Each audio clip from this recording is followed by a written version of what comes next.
მოგესალმებით, ჩვენ ვართ მე-11 კლასის მოსწავლეები, კვარაცხელია მეგობრებო. და ბულვაბეკ. ჩვენ მოვამზადეთ საკონფერენციო თემა სახელწოდებით ფერისვალები. მაცხოვრის ფერისვალების დღესასწაული აღინიშნება 19 აგვისტოს. 12 უდიდესი ქრისტიანული დღესასწაულიდან ერთ-ერთი უკავშირდება იესო ქრისტეს.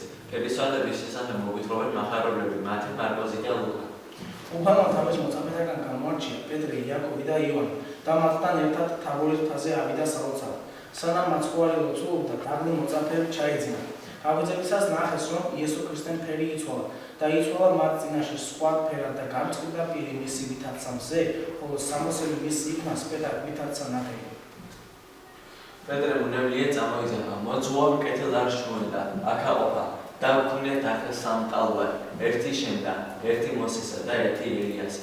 ესე არის ძე ჩემი საყვარელი, რომელიმე სათნო იყო, მაგის ისმინე. შეშინებული მოწაფეები პირველ დაერქვა, მათთან იესო მივიდა, ხელი შეახო და უთხრა: აღდეგი და ნუ გეშინო. როდესაც მათ მოიხედეს, მოსე და ელია აღარც ადიდნენ. მე-14 საუკუნეში დიდი დავა იყო თაბორის ნათლის შესახებ. კათოლიკური აზროვნება და კერძოდ მისი წარმოქმნელი კალაბრიელი ბერი ვარლამი ამ ნათლის მარადიულობასა და შეუქმნელობას უარყოფდა და მას ქმნილებად დროშის შემქმნელად მიიჩნევდა. თაბორის მთაზე ფერისცვალებით უფალმა ხილული სახით უჩვენა თავისი ღვთაებრივი დიდება, ღვთაებრივი შეუქმნელი მარადიული ნათელი, უფრო ბრწყინვალე და წმინდა ვიდრე მზის სხივები, ნათელი, რომელიც მათ სულებს საოცარი სიხარულით, ზეციური სიმშვიდითა და ნეტარებით ახსენდა. წმინდა თეოფანე წერს, განახლა მათთან ყოლისაგან სრულებისა მისისა იყო ბრწყინვალება იმ მოსესი, რამე თუ პირი ხოლო მისი ბრწყინავდა და შენებიდან არ აღუნდა. ბრწყინვალება იმ ხოლო ქრისტესი ბრწყინვალება იმ ყოველთვის სრული იყო, ვითარცა გარეშე.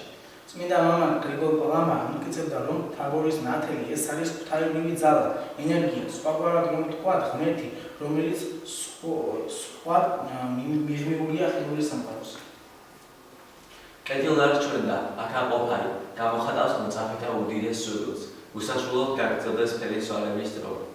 მოწაფეებმა მაცხოვართან მოსალყრეთ ძველი აღთქმის ორი უდიდესი წინასწარმეტყველი, მოსე და ელია, იხილეს, როგორც წმინდა მაქსიმე აღმსარებელი წერს.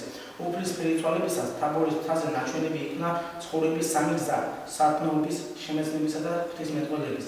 პირველი ორი გზა ელიასა და მოსეს სახით წარმოჩინდა, ხოლო ღვთისმეტყველებას თავად მაცხოვარი წარმოადგენდა. უფლის დიდების ხელმანი პეტრე, იაკობი და იოანე არიან, რომელთაც შემდგომ თავის მხრივ უნდა განემტკიცებინათ და გაეძლიერებინათ სხვა მოციქულები, მომავალი განსასწრელი შავს. ადრე ყურადღებას.